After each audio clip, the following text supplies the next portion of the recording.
राधापुर गांव में शांता और सुमन नाम की सौतेली माँ और बेटी रहा करती थी। शांता सुमन का बिल्कुल ध्यान नहीं रखा करती थी और उसे बेवजह मारा पीटा करती थी। वो अपने पति किशोर के सामने प्यार जताने का नाटक किया करती थी। ले बेटी, कुछ खा ले, दिन पर दिन कमजोर होती जा रही है। शांता, तुम सुमन का कितना ध्यान रखती हो? सुमन अपने पापा को ये सच्चाई नहीं बताती थी और चुपचाप सारे दर्द सहती थी। ऐसे ही कुछ महीने बीते। शांता पेट सी थी। ये बात बहुत खुश होकर वो अपने पति किशोर को बताती है। सुनिए जी, मैं मां बनने वाली हूं। सच में? मैं बहुत खुश हूं। तुमने मुझे बहुत बड़ी खुशी दी है। सुमन को पता चलेगा तो वो कितनी खुश होगी।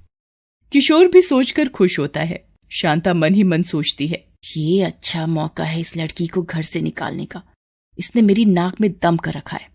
अब तो इसको निकलना ही पड़ेगा घर से, नहीं तो ये मेरे बच्चे का हिस्सा भी खा लेगी। तभी एक सुबह शांता चिल्लाती हुई भाग रही थी। बचाओ बचाओ, ये मुझे मार डालेगी। क्या हुआ? तुम चिल्लाती हुई भाग किस ले रही हो? सुमन के हाथों में छुरी है, वो मुझे मारना चाहती है और मेरी ओर ही आ रही है। किशोर सुमन के हाथों में छुरी देखकर कहता है, अरे अरे, तुम क्या कर रही हो? छुरी से अपनी माँ को मारोगी क्या? जिसने तुम्हें माँ जैसा प्यार दिया, आज तुम उसकी जान लेने पर तुली हुई हो। भला ऐसा कोई करता है क्या? पापा, ये सच नहीं है, झूठ है। मैं ऐसा क्यों करूंगी? आप मुझे गलत समझ रहे हो, मेरी बात तो सुनो। उसने रोते हुए सच्चाई बताने की कोशिश की, पर किशोर उसकी एक भी बात सुनने को तैयार नहीं था। उसने कहा, सुमन, तुमने ऐसा क्यों किया? निकल जाओ मेरे घर से बाहर। और सुमन को घर से बाहर निकाल दिया। बेचारी सुमन रोते रोते जंगल की तरफ चल पड़ी और बीच जंगल में पहुंच गई। वहां एक पेड़ के नीचे वो बैठ गई और सोचने लगी, मैंने कोई गलती नहीं की थी, फिर माँ ने ऐसा क्यों किया? वो ऐसा सोचकर रोए जा रही थी। तभी उसे एक शेर की दहाड़ सुनाई दी। वो डर गई और सोचने लगी, बाप रे, इस जंगल में तो मुझे बहुत खतरनाक जानवर मिलेंगे। मुझे इन सबसे बचकर रहना होगा। मुझे इस पेड़ पर घर बनाकर रहना चाहिए, वरना ये जंगली जानवर मुझे खा जाएंगे। मैंने आज तक पापा को सच नहीं बताया। पापा को सच पता चलना चाहिए था। ऐसा सोचकर वो जंगल की तरफ चल पड़ी। कुछ बांस की लकड़ियां इकट्ठी करके एक सुंदर घर उस पेड़ पर बना दिया। जब घर बन गया तो उसने सोचा कि वो आराम से रह सकती है। जंगल में सेब फल लाकर खा लेती और पास की नदी में नहा लेती थी। एक बार रोते हुए सुमन ने सोचा, माँ देखो ना, पापा ने सच्चाई जानने की कोशिश ही नहीं की। भला मैं झूठ क्यों बोलती?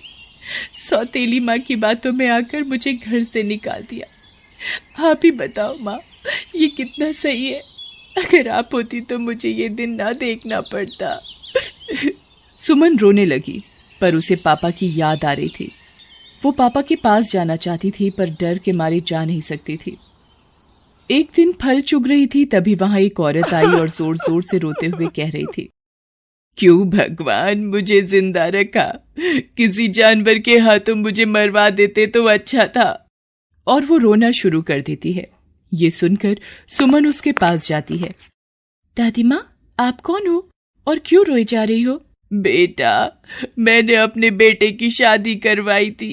बहू अच्छी नहीं है, मुझे बहुत सताती है। मेरी वजह से उन दोनों में झगड़े होते हैं। मेरी दिक्कत के कारण मुझे घर से निकाल दिया। अब कहाँ जाऊंगी मैं? वो रो रो कर अपनी पीड़ा बता रही थी। यहाँ जंगली जानवरों का एक वक्त का भोजन बन सकूं, ऐसा सोचकर मैं यहाँ आई हूँ। और वो रोने लगी। सुमन उसकी बातें सुनकर बहुत दुखी हुई और उसे अपने घर ले आई। सुमन का बांस का घर देखकर बूढ़ी औरत आश्चर्यचकित हो गई और बोली, बेटा, तुम यहाँ अकेली रहती हो? तुम्हारे माता पिता कहाँ हैं? तुम्हारे साथ कोई नहीं रहता? मेरी माँ का देहांत हो गया है। मेरे पिता ने दूसरी शादी कर ली, पर सौतेली माँ मुझे पसंद नहीं करती। उन्होंने मुझे सब्जी काटने के लिए छुरी पकड़ाई।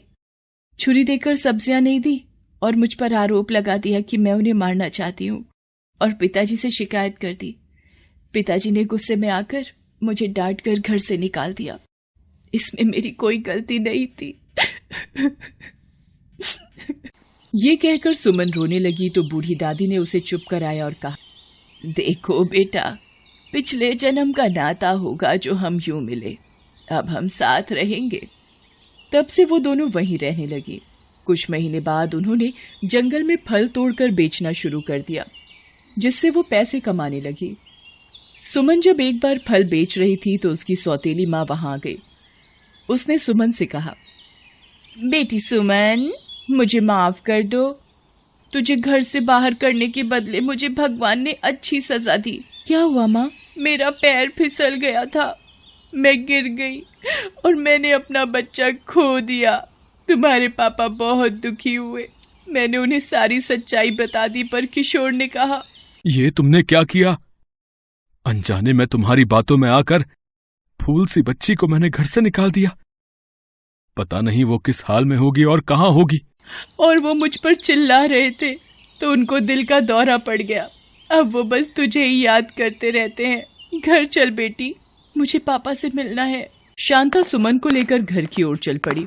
किशोर सुमन को देखकर बहुत खुश हुआ और उससे माफी मांगता है। बेटा, हमें माफ कर दो, हमने तुम्हारे साथ बहुत गलत किया। सुमन कुछ पैसे देकर जंगल की ओर चल पड़ी। किशोर और शांता उसे रोकने की बहुत कोशिश कर रहे थे, पर वो नहीं रुकी। जंगल में जाकर बूढ़ी औरत ने सुमन से पूछा, बेटा, तुम्हारे मम्मी पापा का मन बदल गया था तो तुम वहां क्यों नहीं रुकी? दादी माँ, अभी तो उनका मन बदल गया था, पर बाद में फिर दोबारा मन बदल जाता तो मैं क्या करती? और दूसरी बात, यहाँ तुम भी तो अकेली रहती। तुम अपना सब कुछ छोड़कर आई हो, तो आपको मैं अकेला कैसे छोड़ सकती हूँ? बेटा, तुमने अनजान औरत के लिए इतना सोचा, मैं तुम्हारी शुक्रगुजार हूँ। और दोनों फल बेचकर सुखी सुखी रहने लगी। जंगल में एक दूसरे का सहारा बनी। तभी एक दिन बूढ़ी औरत का बेटा ढूंढते हुए जंगल की ओर आए। माँ, आपकी बहू आपको बहुत याद कर रही है। आपके जाने के बाद वो छत से गिर गई और उसे अपनी गलती का एहसास हो गया। तब से ही आपको बहुत याद कर रही है। तो तू क्या चाहता है बेटा?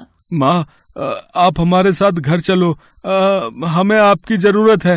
नहीं नहीं, मैं अब तुम दोनों के बीच नहीं आना चाहती। मैं यहीं पर खुश हूँ और कोई परेशानी नहीं लेना चाहती। तुम घर जाकर बहू की सेवा करो और खुश रहो। पर माँ। नहीं बेटा, अब मैं चाहकर भी घर नहीं आ सकती। मैं तुम्हारा भरे पूरे परिवार को बिखेरना नहीं चाहती। मैं यहीं पर ठीक हूँ। यहाँ अपनी छोटी सी दुनिया है जिसमें मैं खुश हूँ और किसी तरह की कोई टेंशन नहीं लेना चाहती। तुम जाओ बहू के पास, बहू को तुम्हारी जरूरत है। बेटा मुंह लटकाकर वापस चला जाता है। दादी माँ, आपको आपका बेटा लेने आया था तो आप क्यों नहीं गई? आपकी बहू को भी आपकी जरूरत है। आपको शिकायत थी कि आपकी बहू आपसे खुश नहीं, पर अब तो आपकी बहू ही आपको बुलाना चाहती है, फिर आप क्यों नहीं गए? बेटा, ये दोनों सिर्फ मुझे काम के लिए बुलाना चाहते थे, क्योंकि अब बहू से काम नहीं हो सकता। इसलिए मुझे एक नौकरानी के रूप में मेरा बेटा मुझे घर लेने आया था, जिससे उसकी बहू की सेवा हो सके। पर मैं नहीं जाना चाहती हूँ, क्योंकि जब मेरी बहू ठीक हो जाएगी तो वो फिर से मुझे लात मार कर भगा देगी और दोबारा मैं ये अपमान नहीं सह सकती। मैं यहाँ पर तुम्हारे साथ खुश हूँ, 2 वक्त की रोटी चैन से खा रही हूँ। और वो सुमन को गले से लगा लेती है। अब सुमन और बूढ़ी औरत सुकून से जीवन यापन करने लगी। फल बेचकर जो भी मिलता सुकून से खाती और खुश रहती थी, अपने परिवार से दूर, अपने बांस के घर में। अब उन्हें किसी की जरूरत नहीं थी। हेलो दोस्तों, कैसे हैं आप सब? हमारी कहानियां देखने के लिए हमारे चैनल को सब्सक्राइब कीजिए और हाँ, बेल आइकॉन पर क्लिक करना मत भूलिएगा।